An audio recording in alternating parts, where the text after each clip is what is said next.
Picture this: a drawing room in the English countryside, the kind that smells of beeswax and old money, and the particular silence of a house that has forgotten how to be warm. 14 guests seated for dinner, crystal catching candlelight, and at the head of the table, the Duke of Allerwick raising his glass to a woman who is not his wife. Her name is Sylvette Marceau. She is 24, beautiful in the way that certain things are beautiful when they have been arranged very deliberately to appear effortless. She wears green silk. She laughs at something the Duke has said, and her laugh is exactly the right volume, and her hand rests on the table close enough to his that anyone watching would understand. 14 people are watching.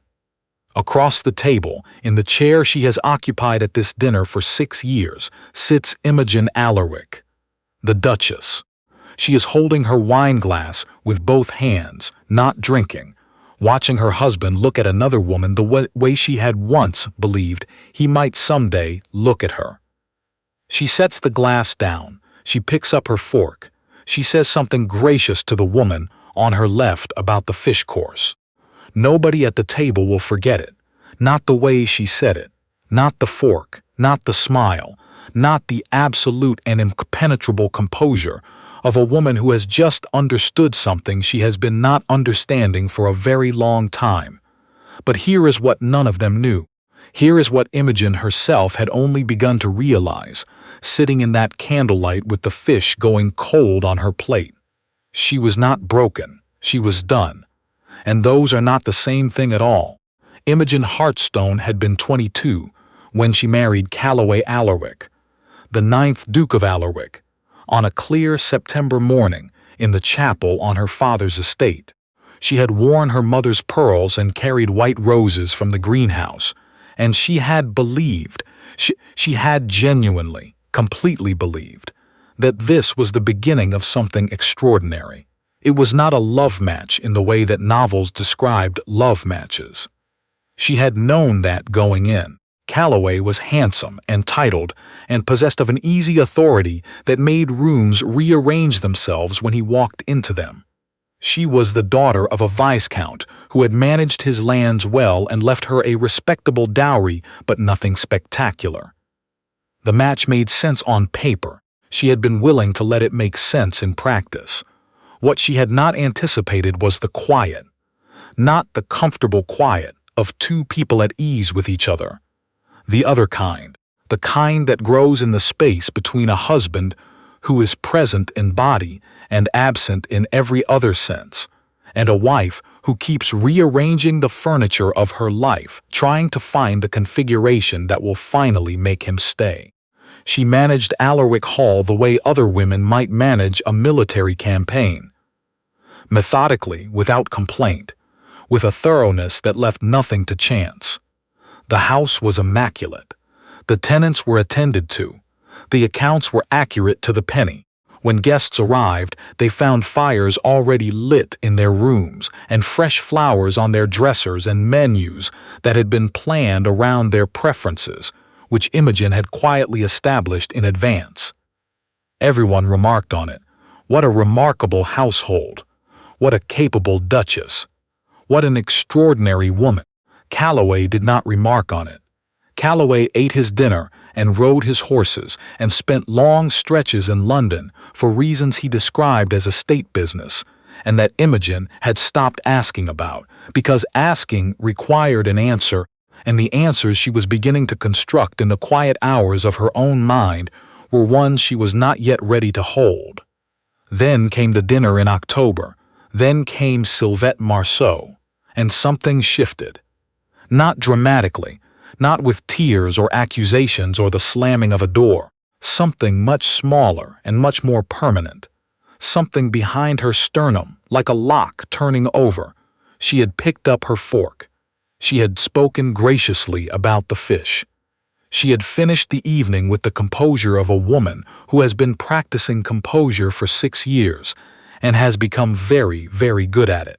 And then, when the last carriage had rolled away down the gravel drive, and the house was quiet, and Calloway had gone somewhere she didn't ask about, she sat alone in her sitting room, with a single candle and wrote a letter to her father's old solicitor. His name was Mr. Prentice Aldwych. He had handled her family's legal affairs for 30 years. He was the most methodical man she had ever known, and she trusted him the way you trust someone who has never once told you what you wanted to hear. She asked him one question. She sealed the envelope. She rang for the night footman. She sent it before she could think better of it, and then she went to bed, and she slept better than she had in months. The letter that came back from Mr. Aldwych arrived on a Thursday, 3 days after she'd sent hers. He'd written it overnight, she suspected. He was that kind of man. It was long, it was careful, and it contained, among other things, information about a small property in Wiltshire that she had completely forgotten existed. Her grandmother's house, Hawthorne Lodge. Not part of the Allerwick estate, not entailed, not so much as a footnote in any of Calloway's paperwork. It had been left directly to Imogen in her grandmother's will, written with the specificity of a woman who had understood something about her granddaughter's future that Imogen herself had not yet grasped. There was also a trust, established by her grandmother 20 years prior, generating modest income, intact and accumulating because Imogen had never once accessed it, had barely known it existed. She read the letter twice. Then she set it on her desk and looked out the window at the grounds of Allerwick Hall, at the perfect lawn and the pruned hedges and the rose garden she had planted herself in the first year of her marriage because she had thought, then, that planting something was a way of belonging somewhere. She was not angry. She had expected to be angry. What she felt instead was something more clarifying than anger. A sudden and complete visibility, as though someone had turned up the light in a room she'd been navigating in the dark. She knew what she was going to do. She'd known it before the letter arrived, she realized. She'd known it at the dinner table, watching her husband's hand move toward another woman's. She rang for her maid and told her to begin sorting which trunks she would need. She left on a Saturday. Calloway was in London. She did not leave a dramatic note. She left the household accounts updated through the end of the quarter, a letter of instruction for the housekeeper on the matter of the east wing roof repair, and a brief message for her husband informing him that she would be residing at Hawthorne Lodge for the foreseeable future, and that Mr. Aldwych would be her point of contact for any estate business requiring her attention. She did not say she was not coming back. She didn't need to. The tone of a woman who has made a permanent decision is distinct from the tone of a woman staging a protest. Calloway would understand the difference when he bothered to read it. The drive to Wiltshire took most of the day. Imogen sat in the carriage watching the countryside change and felt something unfamiliar settling in her chest. It took her the better part of an hour to identify it. Peace. She had not felt it in so long that she'd nearly stopped recognizing it. Hawthorne Lodge was smaller than she remembered from childhood visits. The housekeeper, a compact and unsentimental woman named Mrs. Pruitt, opened the door before the carriage had finished stopping. She looked at Imogen. She looked at the luggage. She asked no questions. "Fires are already lit," she said, "and there's a good stew." "Thank you, Mrs. Pruitt," Imogen said. "That will do very well." She walked inside. The house smelled of wood smoke and dried lavender, and something older and simpler underneath both. The smell, she would think later, of being in a place where nothing was required of her except to be present. She stood in the entrance hall for a long moment with her traveling coat still on. Then she went to the small study, sat down at the desk, opened Mr. Aldwich's letter again, and got to work. The first visitor came within the week. Her oldest friend, Adelaide Stern, arrived in a carriage that was somewhat too large for the lane, and got briefly stuck at the gate, and emerged looking entirely unruffled, in a shade of deep copper that suited her enormously. She walked through the door, looked at Imogen sitting at the desk surrounded by papers, and said, without preamble, You look 5 years younger. It's alarming." "Sit down, Adelaide," Imogen said. "Mrs. Pruitt will bring tea." Adelaide sat. "All of London is talking. In case you weren't aware." "I wasn't, particularly. What are they saying?" "That Calloway has lost his mind, that the Marceau woman is 20 years too young for him and 200% too obvious, that your exit from the Allerwick dinner was the most composed response to a public humiliation since Lady Thornton walked out of Parliament in 1843. Adelaide accepted her tea and studied Imogen with the frank attention of a woman who has known her subject for 15 years and is choosing her words carefully, and that nobody can quite tell if you're devastated or planning something. "How do I look?" Imogen asked. Adelaide tilted her head. "Busy," she said. "You look extraordinarily busy." "I am," Imogen agreed. She did not elaborate. Adelaide, who was perceptive enough to understand that the elaboration would come when it was ready, did not press.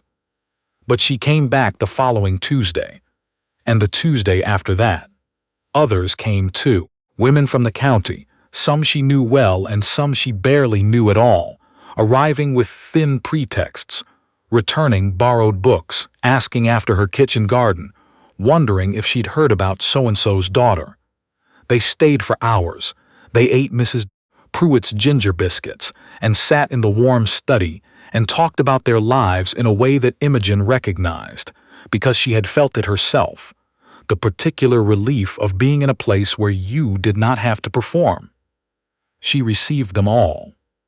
She asked the right questions. She was warm and unhurried and genuinely curious. And she did not stop working. Mr. Aldwych visited twice. He spread papers across the dining table and explained to her, in his careful and systematic way, the precise state of the Allerwick finances. It was, he said with characteristic understatement, not a healthy picture. "How unhealthy?" Imogen asked. He looked at her over his spectacles.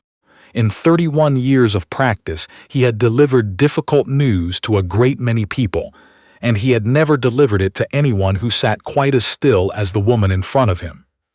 "The Duke," he said, "has been making significant withdrawals against the estate accounts for approximately 4 years. The withdrawals do not correspond to any documented investment or estate expenditure." Imogen looked out the window at the kitchen garden. "And Miss Marceau?" A pause. Miss Marceau's financial history prior to her association with the Duke is somewhat irregular. There was a situation some years ago involving a baronet in Hampshire. He is no longer in possession of his family home. Imogen was quiet for a moment. "I would like to understand everything, Mr. Aldwych, not the simplified version." He looked at her. Then he reached into his bag and produced a second folder, considerably thicker than the first. "I was rather hoping you would say that," he said. It was 3 weeks into her time at Hawthorne Lodge that she first met Oliver Graves. She had known of him in the vague, peripheral way you know people who exist at the edge of your social circle. A landowner, the younger son of a baronet, something to do with agricultural reform and tenant welfare, quietly respected in the county. They had been introduced once at a large gathering where he had made no particular impression. She understood now that this said considerably more about the gathering than about him. He appeared at the edge of her kitchen garden on a Wednesday afternoon, hat in hand, with the expression of a man who is mildly embarrassed to be somewhere and uncertain whether to admit it. "Lady Allerwick," he said, "forgive the intrusion. My property borders yours along the north hedge. I've been meaning to call and introduce myself properly, but I didn't want to." He paused, searching. "Arrive at a difficult moment." "You're not," Imogen said. "Would you like to come in? I've been trying to assess the state of these apple trees, and I suspect I'm unqualified to judge." He was, it turned out, considerably qualified. He knew apple trees the way he seemed to know most things, thoroughly, specifically, without performance. He told her which trees were worth keeping, and which needed severe pruning, and which were too far gone. He offered options rather than instructions.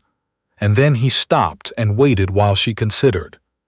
She found this extraordinary. When he left, 40 minutes later, apologizing again for the intrusion, Imogen watched him walk back along the north hedge and thought that she couldn't remember the last time a conversation had left her, feeling more like herself rather than less.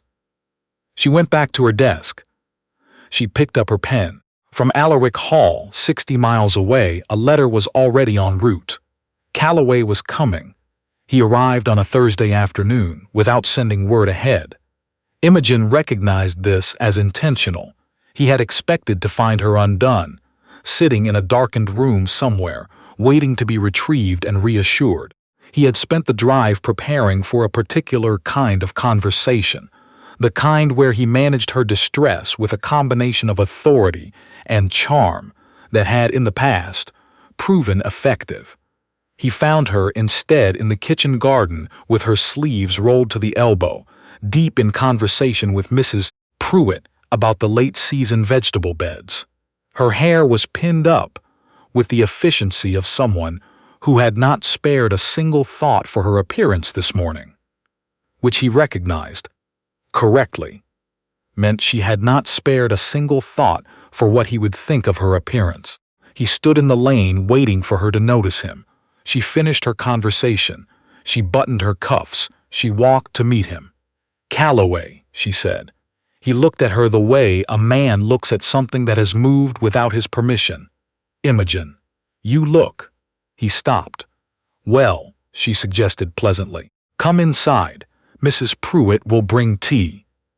He sat in her small sitting room and looked slightly displaced, like a man who has arrived at the wrong house and is too proud to say so. She poured tea with the steady hands of a woman who has made peace with something he hadn't started to understand yet. "This is unnecessary," he said. It was the opener of a man who had rehearsed this conversation and settled on authority as his primary key. "Whatever point you feel you've made, Imogen, it's been made." "What point do you think I've made?" she asked. He blinked. He had not prepared for this. "Allerwick Hall is your home. Hawthorne Lodge is my home," she said. "It was left to me by my grandmother, so yes, I am home." He set down his teacup. The shadows under his eyes were new. Something had been eating at his sleep for weeks. She noted this without satisfaction and without pity, with the clear, level attention she had been applying to everything lately. "Society is talking," he said. "Society is always talking." Imogen agreed. "I understand the consensus is rather sympathetic in my direction." "You made a scene." She looked at him for a long moment. "I sat at your dinner table and complimented the fish course," she said. "I would be genuinely curious to know which part of that constitutes a scene." He had no answer. She had known he wouldn't. He left 45 minutes later without having achieved anything he had come for. Imogen watched his carriage go from the sitting room window. Then she turned back to her desk. She had not told him what she knew, not yet. The picture assembling itself across her dining table, paper by paper, document by document, was considerably more damaging than she'd initially understood. Calloway hadn't merely been careless with the estate accounts. He had borrowed against the estate itself, repeatedly, from sources that a man of his position should never have approached, to cover investment losses he'd never disclosed to anyone. And Sylvette Marceau, whose name was apparently the only name she'd had in the last decade or so. Mr. Aldwych had been thorough on this point too, had appeared in Calloway's life precisely when those losses had become serious enough to require distraction. The baronet in Hampshire was missing his family estate. Imogen sat with this for a while. She had expected to feel vindicated. What she felt instead was something older and sadder than vindication. A kind of grief for the years spent maintaining a house built on sand, and for the man Calloway might have been if he had possessed a fraction more honesty than he had charm. She gave herself 20 minutes of this. Then she opened the folder and got back to work. The unraveling happened publicly in December, which Imogen had understood was only a matter of time. These things always did.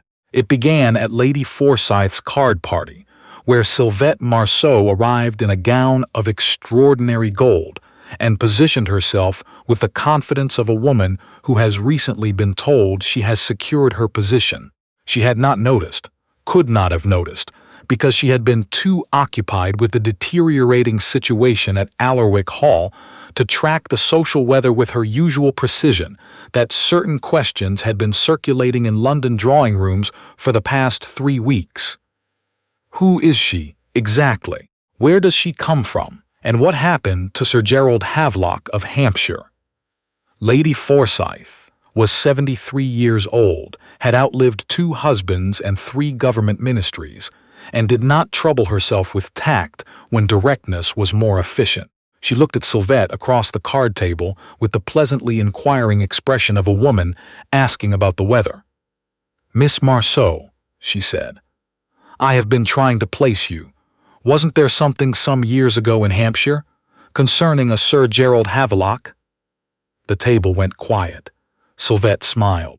She was very good at smiling. "I'm afraid I don't recall a Sir Gerald Havelock."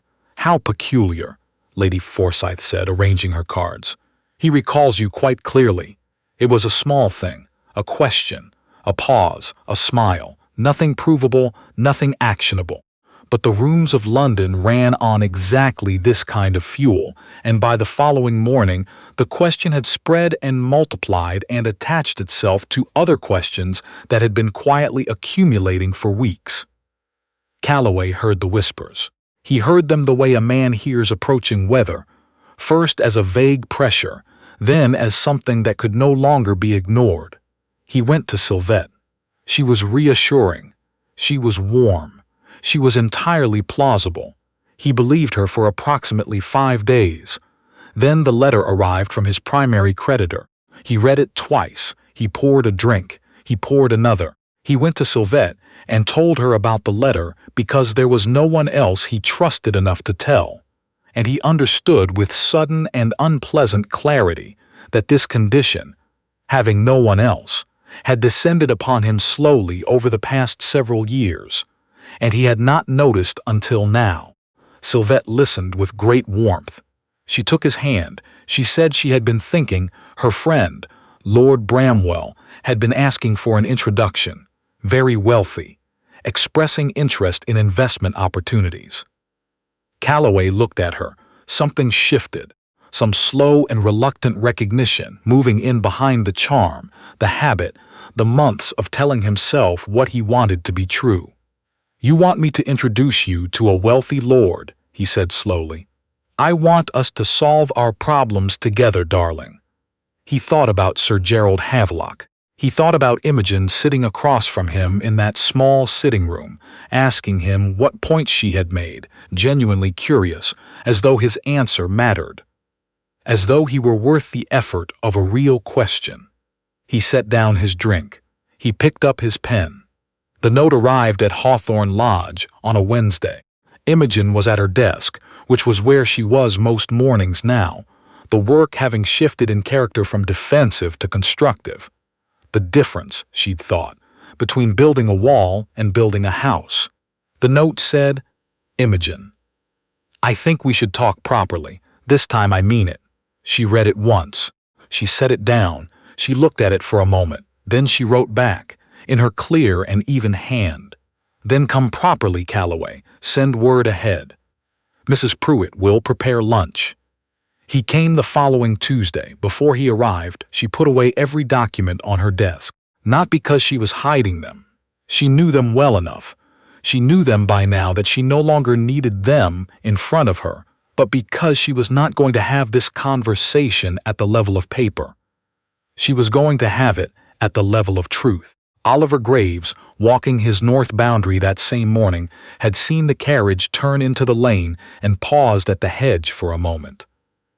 He had not come to the house, but he had stayed at the hedge a little longer than strictly necessary before walking on. Inside Hawthorne Lodge, Imogen put on the kettle. Calloway looked older, not in the way that time makes men older, but in the way that consequences do. The particular brightness he carried in rooms, that gravitational pull, That effortless authority was still present but diminished, like a lamp turned down low. He looked like a man who had stopped performing and found the quiet on the other side unexpectedly loud. She noticed this. She did not say so. "Come in," she said. "Lunch is nearly ready." Mrs. Pruitt had made a simple meal. Good soup, good bread, a cold joint with mustard, an apple cake from the hawthorn tree fruit that Oliver had advised her to press before the first frost. Calloway sat at the small dining table and looked around the lodge with the expression of a man trying to make sense of something that resisted his usual categories. "You're comfortable here," he said. It was not quite a question. "Very," Imogen said. "I didn't think you would be." "I know you didn't." He set down his spoon. "I've made mistakes," he said. "Not an apology.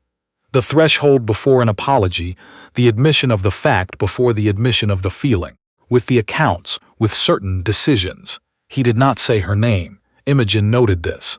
"Yes," she said. "I know." He looked up sharply.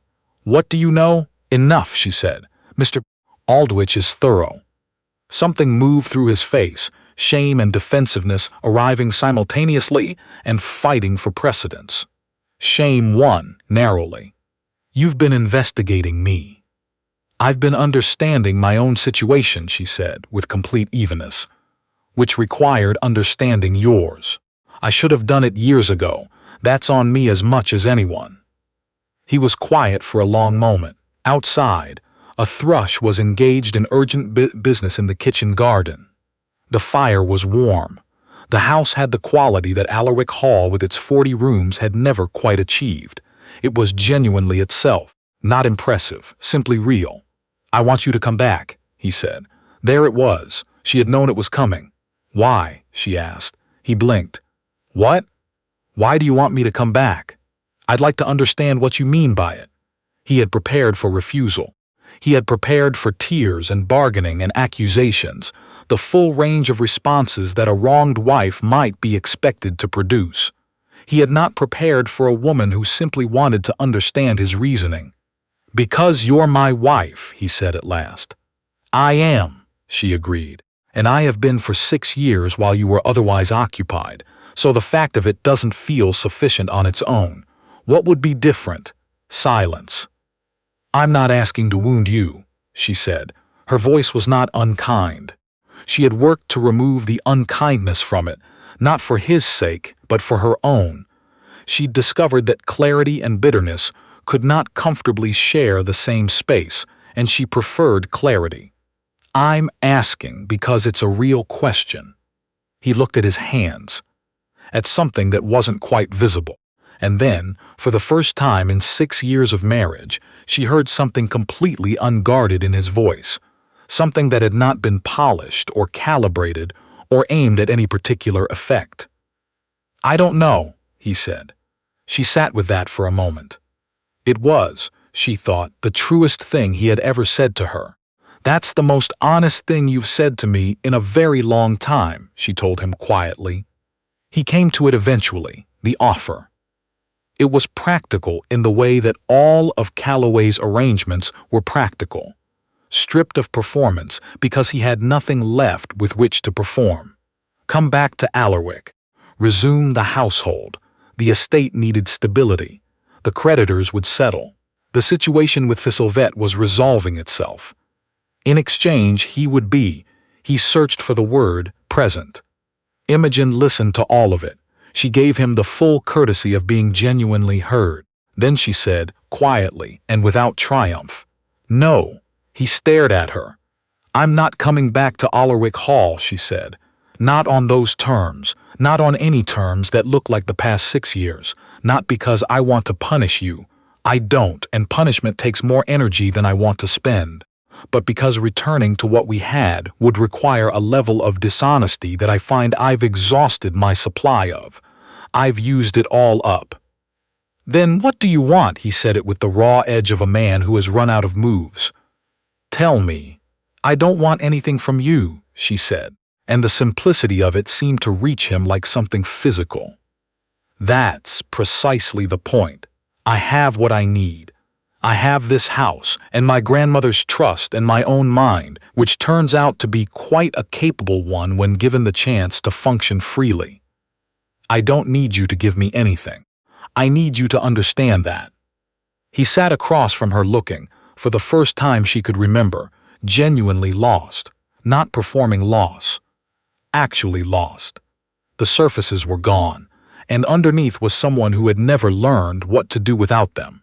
She felt for him then, not the love she'd arrived at marriage with, that had been real in its way and deserved considerably better than it received, but something human and unavoidable. Pity without contempt, grief without bitterness. "What happens to us?" he asked. "I don't know yet," she said honestly. "But whatever it is, it will be true. That's more than we've had in some time." He was waiting in the lane for his carriage when Oliver Graves appeared at the north gate. It was, or appeared to be, an accident. Oliver had been checking his fence line, which was legitimate. He had the gift, she had noticed it over the past weeks, of existing exactly where he was without apology or explanation, as though his presence required neither. The two men looked at each other across the lane. They had met before, she knew, moved in overlapping circles, sat at some of the same dinners. They were not enemies. They were not friends. They were two men who had taken the measure of each other and found the measurement in both cases instructive. "Graves," Calloway said. Oliver's voice was neutral, not cold, not warm, precisely calibrated. "Your Grace," a pause. The carriage was not yet visible. "You're the neighbor," Calloway said. He said it like a man discovering something he should have known sooner. "Along the north hedge," Oliver said. "The apple trees have improved considerably since September. Good soil." Calloway looked at him for a moment. Then he looked back at the house, where Imogen had returned to the sitting room window. Not watching exactly, but present the way she was always present, aware of everything, missing nothing. And Calloway Allerwick, 9th Duke of Allerwick, educated at Eton and Oxford, possessed of a title 4 centuries old, genuinely afraid for the first time in his adult life. Not of the creditors, not of the whispers, afraid of what he had thrown away. Not the Duchess, not even the marriage. The woman, this specific, irreplaceable woman who had been standing in front of him for 6 years while he looked past her at things that were so much smaller and less worth looking at. His carriage came around the bend. He got in without a word. Oliver watched it go. Then he walked to the door of Hawthorne Lodge and knocked. Imogen opened it. "I saw," she said. "Come in, there's apple cake." He came in. They sat in the sitting room with the fire and the cake, and the quiet that had developed between them over the past weeks. A quiet that was not empty but full, the way good silences are full, not with things unsaid but with things that don't require saying. "He's not going to make this simple," Oliver said eventually. "I know," she said. "Are you all right?" She considered this properly. Not the reflexive quite well, thank you that 6 years of performance had made automatic, but the real answer found by actually looking. "Yes," she said. "I rather think I am." He looked at her in the firelight, not at the Duchess, not at the composed surface she had spent years perfecting, but at Imogen, at the particular quality of her attention and the steadiness of her hands and the way she had just said yes with the fullness of someone who actually meant it. "I should tell you something," he said. She waited. "I knew Calloway before your marriage. We were reasonably well acquainted." He paused. "I was introduced to you first, at the Forsyth gathering the spring before you were engaged, 3 weeks before he met you." She looked at him. "What did you think?" "I thought you were the most interesting person in the room," he said simply. "Every time I saw you that season. And then he met you, and I stepped aside, because that was the kind of man I believed him to be at the time." A pause. "I was wrong about that." The fire crackled. Outside, the November evening was coming down over the Wiltshire hills, long and violet. "Why are you telling me this now?" she asked. "Because I've been your neighbor for 5 weeks," he said, "and your friend for 4. and I find I've run out of patience with not being honest." He met her eyes. "I'm not asking you to do anything with it. I just wanted you to know that someone saw you before all of this. Someone noticed." Something moved in her chest, not the lightning bolt of novels, not the dramatic thunderclap, but something quieter and more durable. Something that had been very still for a very long time, conserving itself without knowing what for. "Oliver," she said. "Yes, ask me to dinner properly next week." Something shifted in his face. The precondition of a smile, which she had been observing for weeks, arrived at last into the full thing. It was, she thought, an excellent smile. She had suspected it would be. "Lady Allerwick," he said, "would you do me the honor of having dinner with me next Thursday?" "I would," she said. "Thank you for asking properly." And in the lane outside, Calloway's carriage was already half a mile toward London, carrying a man who was only beginning to understand the true cost of everything he had discarded. Sylvette Marceau left for Paris in January. She came to Calloway on a Tuesday morning, beautifully dressed as always. She did not waste beauty, not even now, and told him she was being sensible, which was more than he had been. She paused at the door with something on her face that might, in different circumstances, have been regret. "You should have managed your finances better," she said. "I can't work with nothing." Calloway said goodbye. He watched her carriage go, and then he sat alone in his study at the London house with the creditor's letter and the silence and the full, unobstructed, merciless view of the past 4 years. He poured a drink. He set it down without touching it. He picked up a pen. The letter he wrote to Hawthorne Lodge was 3 pages long. His handwriting, usually precise, ran in places slightly uneven. The hand of a man who had been pressing hard on the pen. He did not make excuses. He did not explain or minimize. He described what he had done and what he had chosen not to examine and what he had taken for granted, with a specificity that suggested he had been looking at it fully and without flinching for some time before writing it down. He said he was sorry. He said he knew it was not sufficient. He said he was saying it anyway, because she deserved to hear it, even if it changed nothing. And this was the line that Imogen read 3 times, sitting at her desk with the January light coming through the window, and the apple trees, bare in the kitchen garden. "I believe I cared for you more than I knew how to show, or perhaps more than I knew how to deserve. I understand now what it would have required. I understand too late. I am sorry for that most of all." She set the letter down. She sat for a while. She had expected tears, had been quietly prepared for them. What arrived instead was something quieter, the sound of a door closing, gently and completely, on a room she had lived in for 6 years and was now leaving properly. She folded the letter. She placed it in the drawer of her desk. She did not write back, not that day. The document from Mr.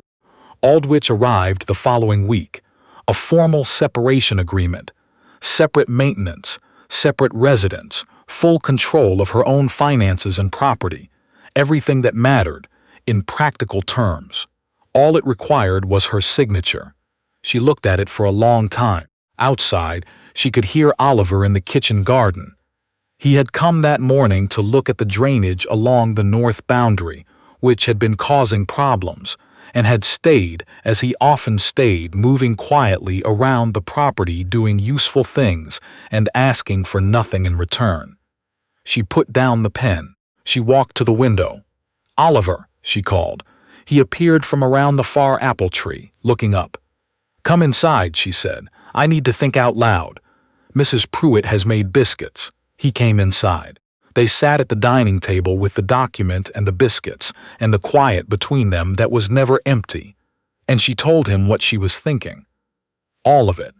And he listened the way he listened to everything, fully, and without preparing his response while she spoke.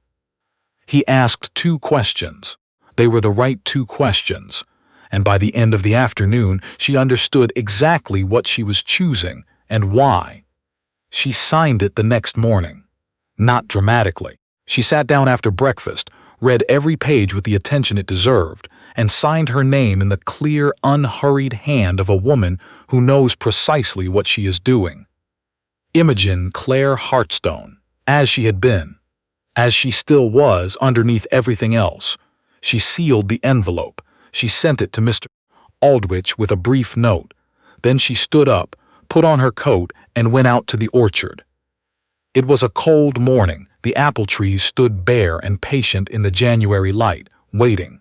She walked among them slowly, touching the bark of the ones Oliver had said were worth saving. She stood in the middle of the orchard for a while, doing nothing except being there.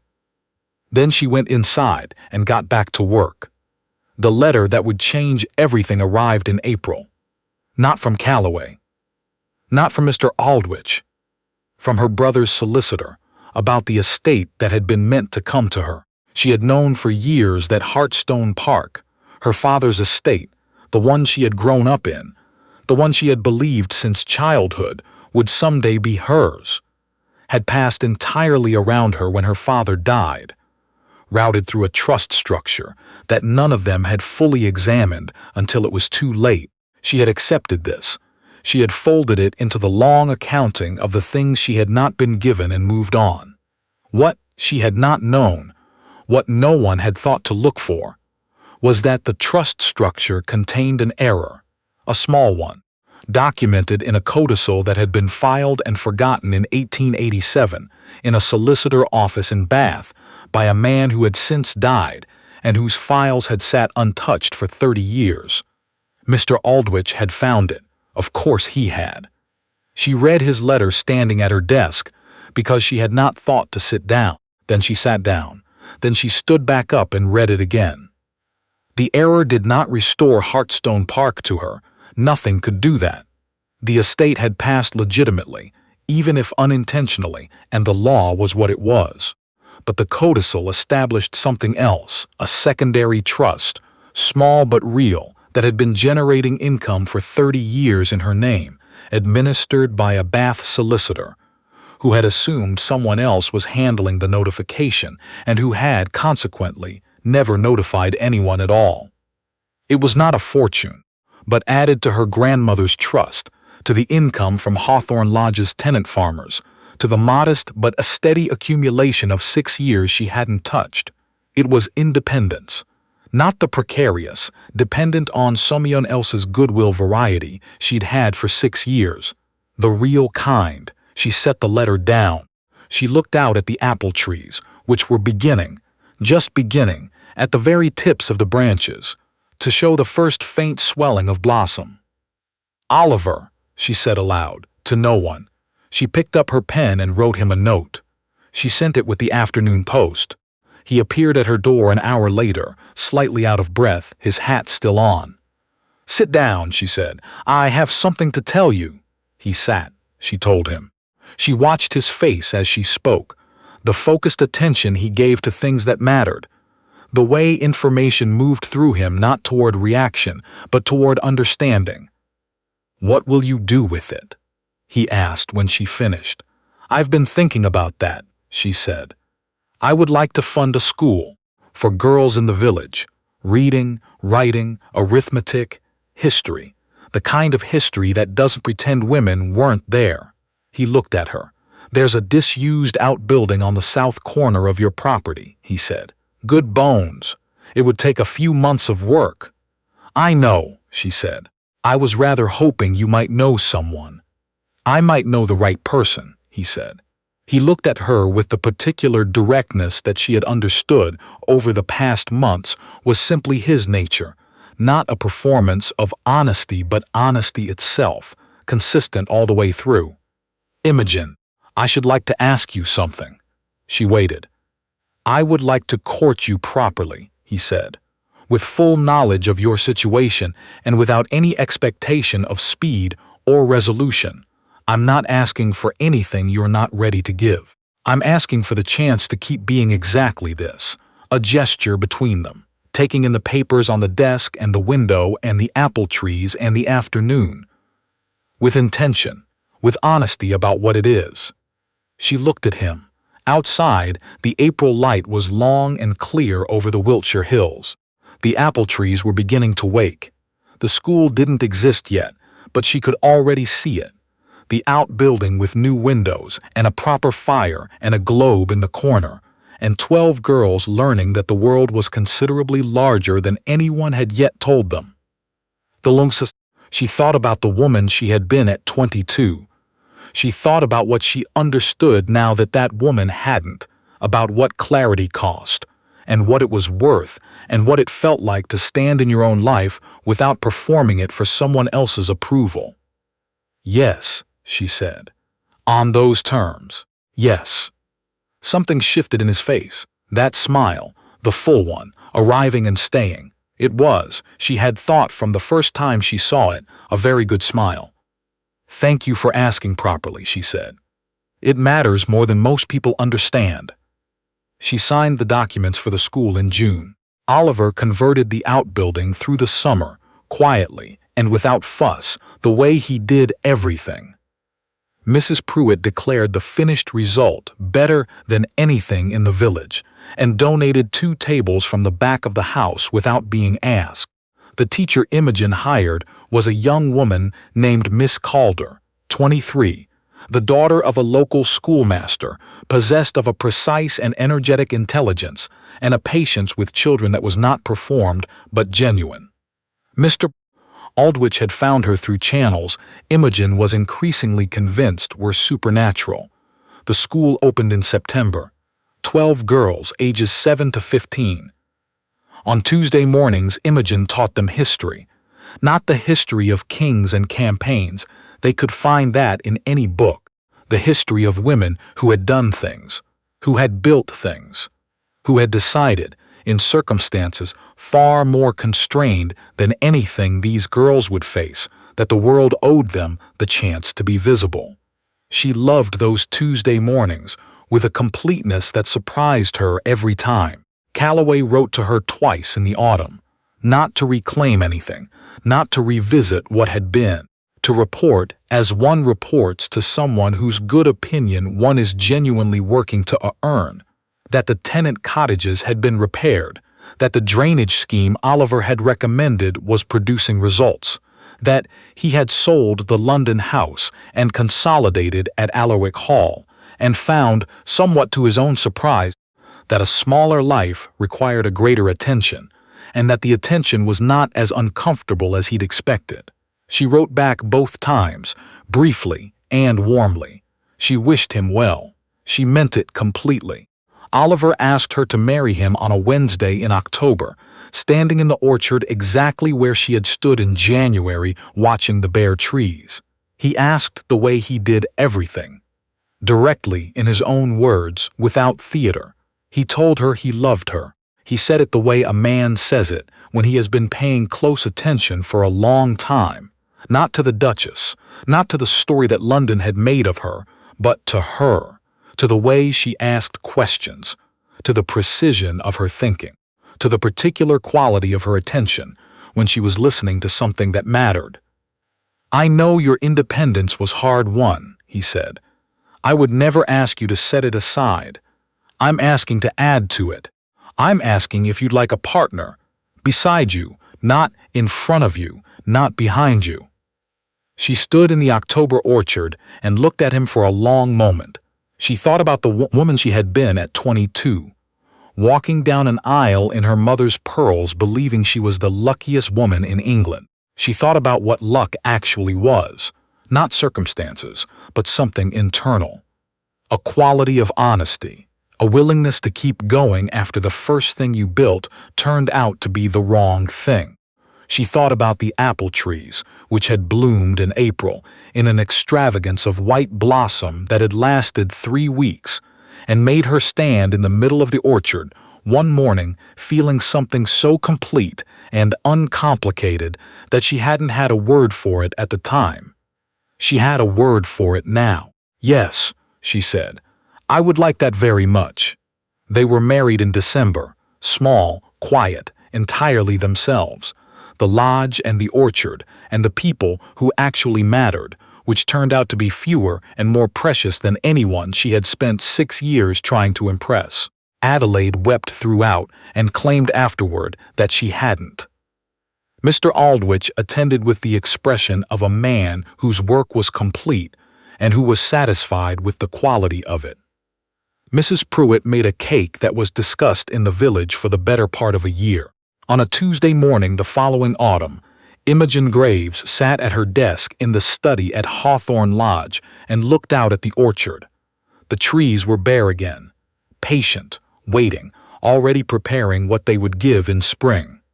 From the school came the faint sound of Miss Calder beginning the morning lesson.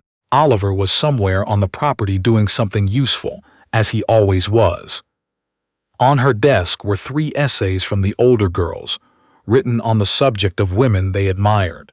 She was looking forward to reading them the way she looked forward to very few things. With uncomplicated anticipation, without performance, without the distance she had spent 6 years placing between herself and her own life. She picked up her pen. She thought about what she would tell those girls if they asked her someday how she had come to be here. She thought she would tell them this: I did not leave to punish him. I left because I had spent 6 years building a life around someone else's comfort and had nearly forgotten I was permitted to have one of my own. It took time, it took work, it took apple trees and a good solicitor and a woman named Mrs. Pruitt, who makes biscuits that I am fairly certain are miraculous. But I found her, the woman I was before I started performing, and it turns out she was more than enough. She put down the pen. The apple trees waited in the pale October light. The school was quiet, the house was warm. She picked up the first essay and began to read.